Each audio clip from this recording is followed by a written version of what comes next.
Hello students, this is Sunita Mishra.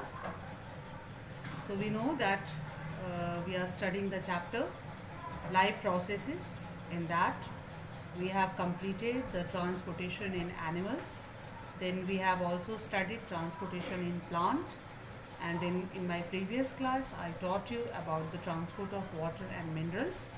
Now today I am going to tell you how the transport of food and other substances takes place in the plant. So, you know that the transport of the soluble products of photosynthesis that has been taking place in the leaf is known as a translocation, and it occurs in the part of the vascular tissue known as the phloem. So, xylem will do the other work and phloem will do or perform the transportation of food that is prepared by the photosynthesis. So beside the product of the photosynthesis, that is starch, the phloem transport amino acid and other substances also. Okay. So not only the starch, the amino acid, other essential substances are transported by the phloem. These substances are especially delivered to the storage organs of the roots, fruits and seeds and to the growing organs. So these substances which are transported by the phloem, that is stored for the future use of the plant. The translocation of food and other substances takes place in the sieve tube with the help of the adjacent companion cells both in the upward and downward direction. Okay.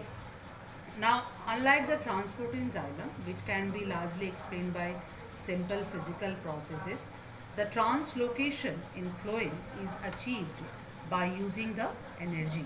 That means the transportation of the water and mineral, that is actually done by the simple process of the diffusion and osmosis, but the transportation of the food from the phloem, it requires energy. And materials like sucrose, that is transferred into phloem tissue using energy from the ATP.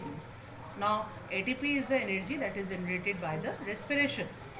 So this increases the osmotic pressure of the tissue, causing the water to move into it. This pressure moves the material in the phloem to tissues which have the less pressure. So here also we will see that the osmosis takes place.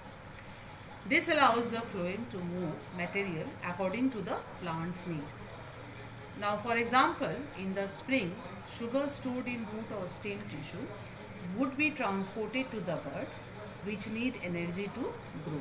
That means the birds, they require more energy because they have to convert into the flower, and then flower gets converted to fruits. So that's why the supplying of the energy to the birds, that is also done by the phloem. So all these things can be achieved by the phloem. So both xylem and phloem, they conduct all the essential things, either it is water, mineral or food, to the required organs of the plant. So today I will finish up to this. I will teach you in my next class.